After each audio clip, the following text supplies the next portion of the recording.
Dortmund 1 PSG 0. Kylian Mbappe ഒരു കലക്കുമെന്ന് വിചാരിച്ചെടുത്ത് Jadon Sancho show ആയിരുന്നു. അല്ല, എൻ്റെ ജേഡൻ സാൻചോ ഇങ്ങനെയല്ല. ഇപ്പം എന്തായാലും കളിയെക്കുറിച്ച് പറയുകയാണെങ്കിൽ ഈ കളി എങ്ങോട്ട് വേണമെങ്കിലും തിരിയാമായിരുന്ന ഒരു കളിയായിരുന്നു. ഒരു ഈവൻ ഗെയിം എന്ന് പറയാം. വേണമെങ്കിൽ 2-1 ചിലപ്പോൾ ഡോട്ട്മണ്ട് ജയിച്ചേനെ, അല്ലെങ്കിൽ 2-1 PSG ജയിച്ചേനെ. അപ്പോൾ അതുകൊണ്ട് തന്നെ ഒരു ടീം മറ്റു ടീമിനേക്കാൾ സുപ്പീരിയർ ആയിരുന്നു എന്നൊന്നും പറയാൻ പറ്റില്ല. വളരെ ഈവൻ ആയിട്ടുള്ള ഗെയിമായിരുന്നു. എസ്പെഷ്യലി ഫസ്റ്റ് ഹാഫിലേക്കൊക്കെ വന്നു കഴിയുമ്പോൾ ഭയങ്കര ടൈറ്റായിട്ടുള്ള മത്സരമായിരുന്നു. കാണാനൊന്നും അത്ര വലിയ സുഖമൊന്നും ഉണ്ടായില്ല. ഫസ്റ്റ് ഹാഫ് മിഡ്ഫീൽഡിൽ കടന്നിട്ടുള്ളൊരു കളിയായിരുന്നു. അതിൻ്റെ ഇടയ്ക്കാണ് സാൻജോയുടെ കളികൾ വന്നുകൊണ്ടിരുന്നത്. സാൻജോ ആയിരുന്നു ഫസ്റ്റ് ഹാഫിൽ മെയിൻ മാൻ. ഒത്തിരി ടച്ചുകൾ സാൻജോ എടുക്കുന്നുണ്ടായിരുന്നു. എനിക്ക് തോന്നുന്നു കളിയിൽ ഓവറോൾ ഏതാണ്ട് 100-ലധികം ടച്ചുകൾ സാൻജോ എടുത്തിട്ടുണ്ട്. അത്രയധികം ഇൻവോൾവ് ആയിരുന്നു. റൈറ്റ് വിങ്ങിലാണ് സാൻജോ കളിച്ചത്. അതുപോലെ തന്നെ സെൻട്രലി സാൻജോ കളിക്കുന്നുണ്ടായിരുന്നു. ഇപ്പോൾ ഷ്ലോട്ടർ ബാക്കിൻ്റെ ആ ഒരു ലോങ് പാസ് വന്നത് സാൻജോയുടെ ആ ബാക്ക് പാസിൽ നിന്നാണ്. അപ്പോൾ ആ സമയത്ത് സാൻജോ ലെഫ്റ്റ് വിങ്ങിൽ ആ ഒരു സെൻട്രൽ ഏരിയയിലാണ് കളിച്ചുകൊണ്ടിരുന്നത്. അപ്പോൾ അങ്ങനെ ഓവറോൾ എല്ലായിടത്തും സാൻജോ ഓടി നടന്ന് കളിക്കുന്നുണ്ടായിരുന്നു. അതുപോലെ തന്നെ ടേക്ക് ഓൺ ചെയ്യുന്നു, ഡ്രിബിൾ ചെയ്യുന്നു. 7 ഡ്രിബിളുകളാണ് ഫസ്റ്റ് ഹാഫിൽ കംപ്ലീറ്റ് ചെയ്തത്. അത് ഈ സീസണിൽ ചാമ്പ്യൻസ് ലീഗിൽ ഏറ്റവും കൂടുതൽ ഒരു പ്ലെയർ ചെയ്യുന്നത് അത്രയാണ്. അപ്പോൾ അങ്ങനെയുള്ള കാര്യങ്ങളൊക്കെ സാൻജോ ചെയ്യുന്നു. ഈ പ്ലെയറിനെ തന്നെയാണോ മാൻ യുണൈറ്റഡിൽ ഞാൻ കണ്ടുകൊണ്ടിരുന്നതെന്നാണ് ഇപ്പം ഇന്നലെ ഈ മത്സരം കണ്ടപ്പോൾ തോന്നിയത്. അതുപോലെയാണ് സാൻജോ കളിച്ചുകൊണ്ടിരുന്നത്. നുനോ മെൻഡസിനെ ശരിക്കും കുക്ക് ചെയ്തുകൊണ്ടിരിക്കുകയായിരുന്നു. പലപ്പോഴും നുനോ മെൻഡസ് ഭയങ്കരമായിട്ട് സ്ട്രഗിൾ ചെയ്യുന്നുണ്ടായി. അപ്പോൾ അതുപോലെ തന്നെ ഡ്യുവൽസും ഒത്തിരി സാൻജോ വിൻ ചെയ്യുന്നുണ്ടായിരുന്നു. അപ്പോൾ എൻറ്റയർലി ഡിഫറെൻറ്റ് പ്ലെയർ എന്നുള്ള രീതിയിലാണ് ഇന്നലെ സാൻജോ കളിച്ചുകൊണ്ടിരുന്നത്. അപ്പോൾ അതുപോലെ ഷ്ലോട്ടർ ബാക്കിൻ്റെ പാസിനെ കുറിച്ച് പറയണം. മനോഹരമായിട്ടുള്ളൊരു ലോങ് പാസ്സായിരുന്നു. അത് ശരിക്കും പറയേണ്ടത് ഫുൾക്രക്കിൻ്റെ ആ ഒരു ടച്ചാണ്. ഫസ്റ്റ് ടച്ച് കിടിലമായിട്ടുള്ള ഫസ്റ്റ് ടച്ചാണ്. അതിനുശേഷമുള്ള ഫിനിഷ് ആണെങ്കിലും അടിപൊളിയായിരുന്നു. അങ്ങനെ 1-0 ഡോട്ട്മണ്ടിൽ ലീഡായി. അതിനുശേഷം പിന്നെ ഫസ്റ്റ് ഹാഫ് അങ്ങനെ അവസാനിച്ചു.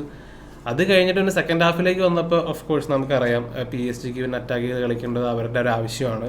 ഡോട്ട്മണ്ട് ആണെങ്കിൽ സിറ്റ് ബാക്ക് ചെയ്യാൻ ശേഷം കൗണ്ടറിൽ അടിക്കുക എന്നുള്ളൊരു മൈൻഡാണ് ഡോട്ട്മണ്ട് കളിച്ചുകൊണ്ടിരുന്നത്.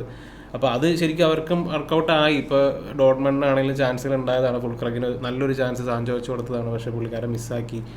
അതുപോലെ തന്നെ PSG ആണെങ്കിൽ നല്ല രീതിയിലാണ് അറ്റാക്ക് ചെയ്തുകൊണ്ടിരുന്നത്. എംബലേക്ക് ഓപ്പർച്യൂണിറ്റികളൊക്കെ ഉണ്ടായിരുന്നു. അതുപോലെ തന്നെ എംബാപ്പെ കളിയിൽ ഓവറോൾ നോക്കിക്കഴിയുമ്പോൾ ഒരു ഓഫ് ഗെയിം ആയിരുന്നെങ്കിലും എംബാപ്പെ ചാൻസുകളൊക്കെ ക്രിയേറ്റ് ചെയ്തിരുന്നു. അതുപോലെ തന്നെ എംബാപ്പയുടെ കാരണം പോസ്റ്റുമ കൊണ്ടുപോയി ആ റീബൗണ്ട് ഒന്നും ഹക്കീമിക്ക് അടിക്കാനും പറ്റിയില്ല.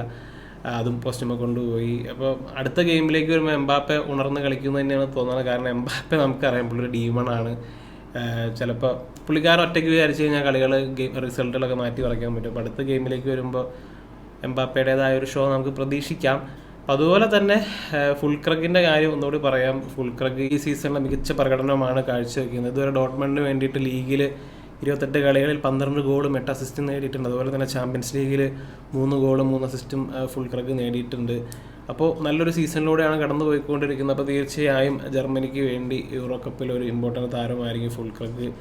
അപ്പോൾ എന്തായാലും ഡോട്ട്മണ്ടിനാണ് അഡ്വാൻറ്റേജ് ഒക്കെ ഉള്ളെങ്കിൽ പോലും ഇപ്പോഴും ശരിക്കും പറഞ്ഞു കഴിഞ്ഞാൽ ഈ ഫിക്സറിലേക്ക് വരുമ്പോൾ ഫേവറേറ്റ്സ് PSG എന്ന് തന്നെ പറയാം. ചിലപ്പോൾ അവർ അടുത്ത മത്സരത്തിൽ പാരീസിലേക്ക് വരുമ്പോൾ ചിലപ്പോൾ ഒരു അന്യായ പ്രകടനം കാഴ്ചയൊക്കെ സാധ്യതയുണ്ട്. ചിലപ്പോൾ 3-1 ജയിക്കാനൊക്കെ ഉള്ളൊരു അങ്ങനെ ഒരു ഫീലിംഗ് ആണ് എനിക്ക് പേഴ്സണലി കിട്ടുന്നത്. ഡോട്ട്മണ്ടിന് ചെയ്യാവുന്നൊരു കാര്യം എന്ന് വെച്ച് കഴിഞ്ഞാൽ PSG വൾണറബിലിറ്റി എന്ന് പറഞ്ഞു കഴിഞ്ഞാൽ ലോങ് ബോളാണ്. അപ്പോൾ അവരെ ലോങ് ബോളിലാണ് ഈ മത്സരത്തിലാണെങ്കിലും ഗോൾ വീണത്. അതുപോലെ തന്നെ ബാർസലോണയാണെങ്കിലും ടാർഗറ്റ് ചെയ്തുകൊണ്ടിരുന്ന ലോങ് ബോൾ ത്രൂ ആയിരുന്നു. അപ്പോൾ അതിൻ്റെ ഒരു കാര്യമായിട്ട് പറയുന്നതെന്ന് വെച്ച് കഴിഞ്ഞാൽ PSG പ്ലെയേഴ്സാണ് ഏറ്റവും കൂടുതൽ പ്രസ് ചെയ്ത് ബോൾ റിക്കവർ ചെയ്യുന്നത് ചാമ്പ്യൻസ് ലീഗിൽ. അപ്പോൾ അതുകൊണ്ട് തന്നെ അവരുടെ ബാക്കിൽ സ്പേസ് ഓപ്പൺ അപ്പോൾ അതുകൊണ്ടാണ് ടീമുകൾ ആ ഒരു ഏരിയനെ ടാർഗറ്റ് ചെയ്യുന്നത്.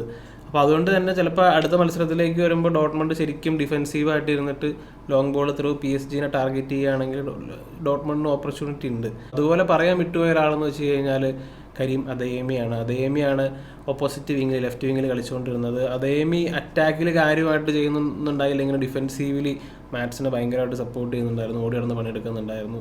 അങ്ങനെ കഷ്ടപ്പെട്ട് ശരിക്കും പറഞ്ഞു കഴിഞ്ഞാൽ ഡെംബലേനെയും അതുപോലെ തന്നെ ഹക്കീമിയുടെ വിങ്ങൊക്കെ പൂട്ട് ചെയ്ത് ശരിക്കും അദയേമിയും മാറ്റ്സിനും കൂടിയിട്ടാണ്. രണ്ടുപേരും നല്ല കളിയായിരുന്നു. അതാണ് പിന്നെ പറയാൻ 2 ആൾക്കാർ. അപ്പോൾ എന്താണ് നിങ്ങൾക്ക് ഫീൽ ചെയ്യുന്നതെന്നുള്ള കാര്യത്തെക്കുറിച്ച് തീർച്ചയായും കമൻ്റായിട്ട് മറ്റൊരു വീഡിയോയുമായി വീണ്ടും കാണാം.